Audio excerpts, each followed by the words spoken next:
Honestly, I just can't believe that this movie exists and it needs props for existing.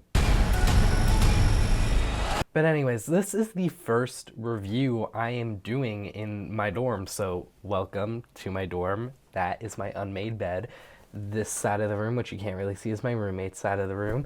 And yeah, so we are here talking about the Five Nights at Freddy's movie. Oh my god. Being able to go and watch this movie with a bunch of friends in a lounge, in one of their dorms, just on a college TV with somebody brought their sound bar, so it was kind of funny. We were watching on this like microscopic TV, at least from where I was sitting, it felt very small, and just this awesome sound bar. So it sounded fantastic, but it didn't look too great just because of how tiny the TV was. So yeah, if you want to see this movie, I do recommend you see this film in theaters just for that, unless you have a really good home theater type of experience where it just doesn't make sense. And in that case, yeah, watch this movie at home. It is a day and date release, so you might as well. Now, actually talking about this movie, it exists. You know, that's the thing. So far, I have been really positive sounding because this movie exists, and you have to give it credit for that. But at the end of the day, is it really that scary?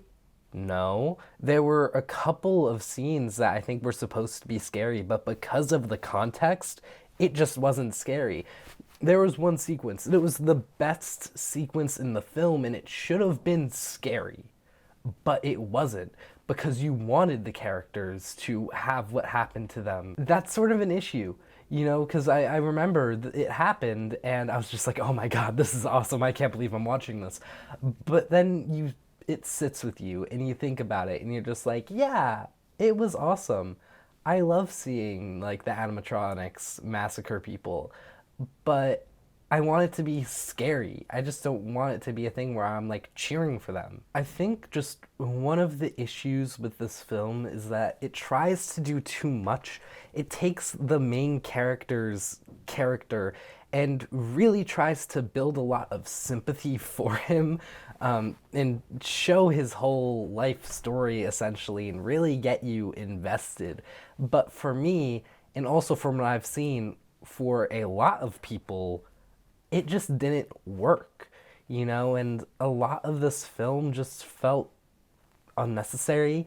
And then in like when the animatronics were involved, the majority of the time it felt cutesy, you know, it didn't really feel scary. That's an issue.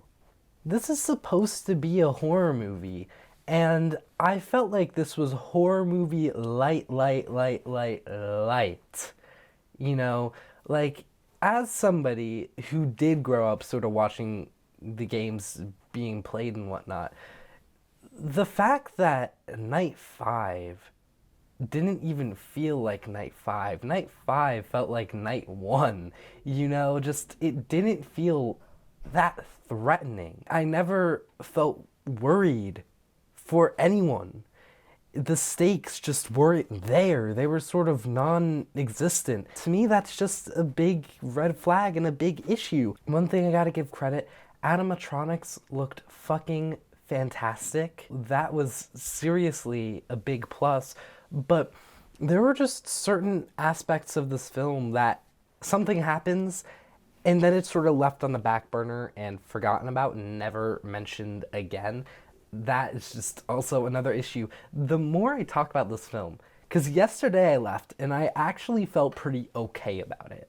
And I was gonna say 2.5 stars.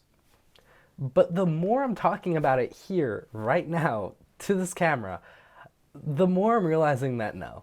This film is worse than okay. This is a bad movie.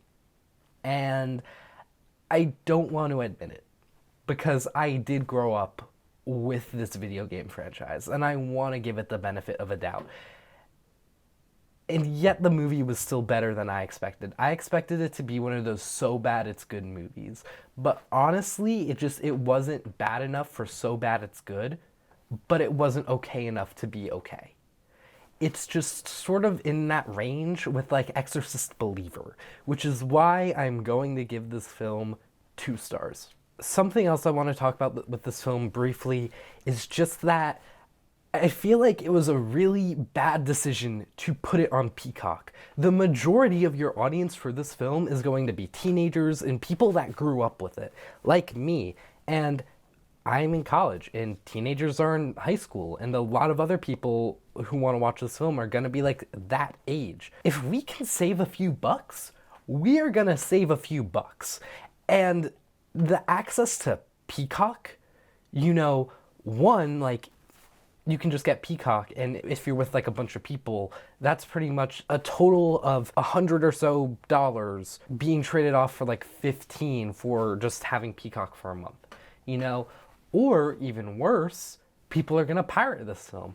I did not pirate this film, but I'm sure that other people will, and it being on Peacock will make it easier because now rather than pirating like a recording in a movie theater, people will pirate just like a full quality version of this film, which is that's just bad. It's bad for business. And this movie I think had a chance to make more money than Taylor Swift made in its opening weekend, and will probably be making like 40 to 50 million at best because of the Peacock aspect of it. So that's just a really bad decision on Universal's part and left a lot of money on the table.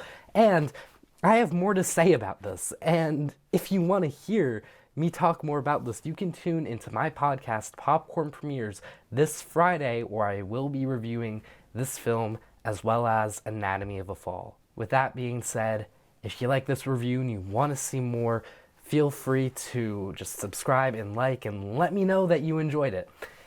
I will see you all in the next one. Take care.